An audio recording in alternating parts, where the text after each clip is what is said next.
When we are at the right side of the work and we want to add shaping to a project by turning the work, we stop at the spot where we want to turn the work. And then we do a very simple thing. We turn the work. How easy is that, right? And now the yarn is at the front of the work, and it is very convenient to make a yarn over that we need to make right now. We bring the yarn from the front of the right needle, over the needle, to the back and to the front of the needle like this, making a full wrap of the tip of the right needle. And if you hold yarn in your right hand, that's how you're gonna do it. If you hold yarn in your left hand, then you will do pretty much the same thing, but with the yarn in your left hand. So we bring the yarn to the front, over the needle, to the back, and to the front of the work again.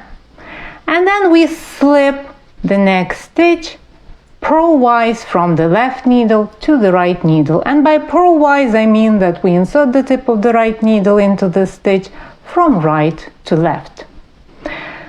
Then we give a bit of a pull to tighten the yarn over and reduce the unnecessary slack that it usually forms. So we pull the yarn and then we continue to work in pattern until we get to the point where we want to turn the work. And then we again just turn the work. The yarn is at the back of the work now, and it is very convenient for us to make a reverse yarn over, and that's what we're gonna make to work this short row shaping method. So we bring the yarn from the back of the work over the tip of the right needle and to the back of the work again, making, as you see, the full wrap.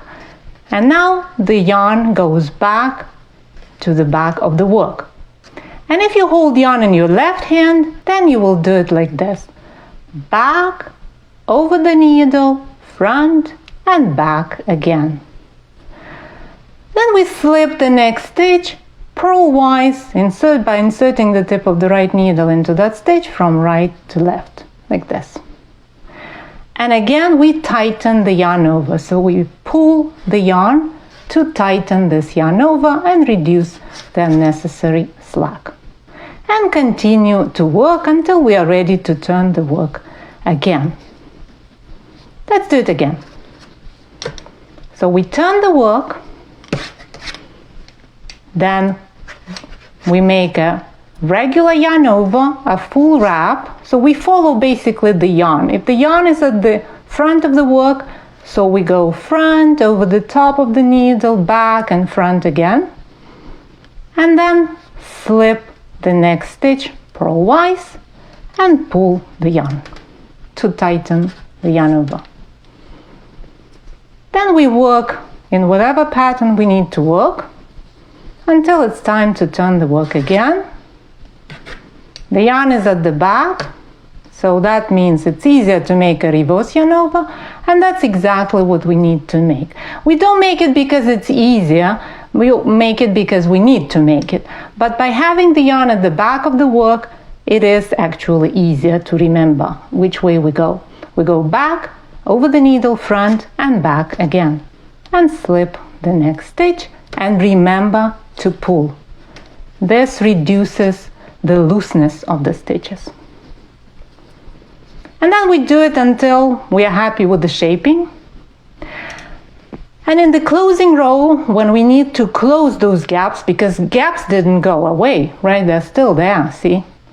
We need to close them in the closing row. And when we work this row at the right side of the fabric, we work to this duo of a stitch and a yarn over that sits right before the gap.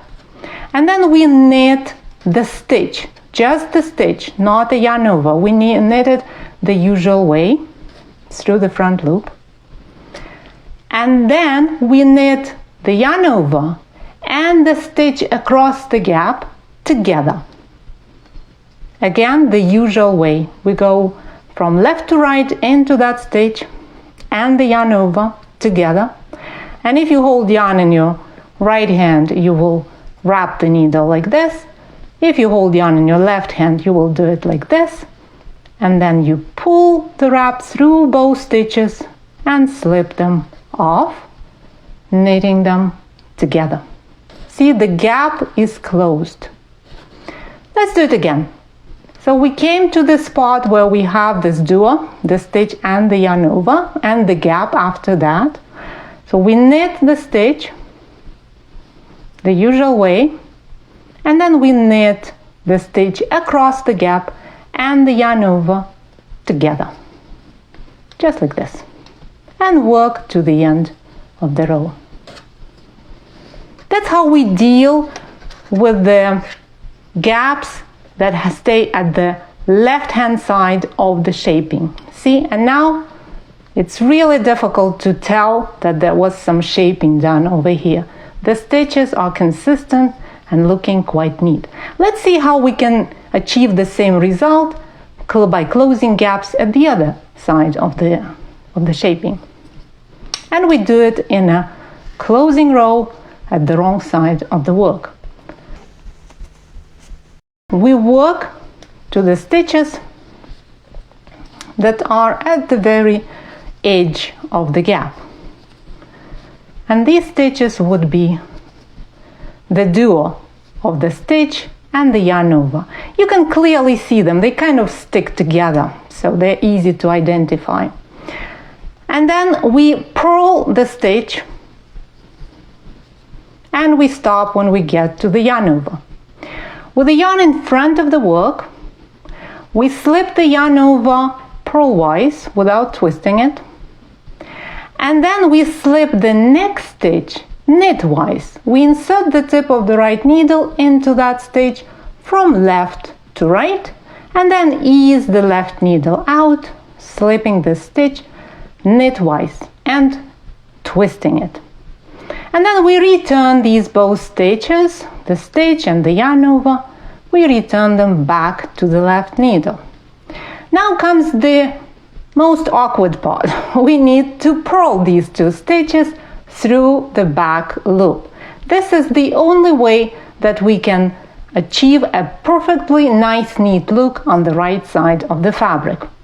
So it's totally worth the effort. We insert the tip of the right needle from left to right under the back legs of those stitches, and it is easier to do it when you place the needles like this. So you just go in there, both stitches. Then you wrap the needle with the yarn, whether you hold yarn in your right hand or left hand, just as you do for purling, and push this wrap through the stitches, purling them together through the back loop. Let's do it again. So we slip the yarn over purlwise, we slip the next stitch, the stitch across the gap, knitwise, then we return these two stitches, the stitch and the yarn over, to the left needle, and we purl them together through the back loop, just like this, and work to the end of the row. Let's see whether our effort paid off. Well, as you see, it did. The stitches are arranged in neat columns, no loose stitches, no holes, and because we pulled the yarn overs, there is almost no additional bulk. So it's a very nice way to work short rows that is practically invisible. If you find this tutorial helpful, please subscribe to my channel and click the bell icon to be notified every time I publish a new video. Happy knitting, my friend. I'll talk to you in the next tutorial.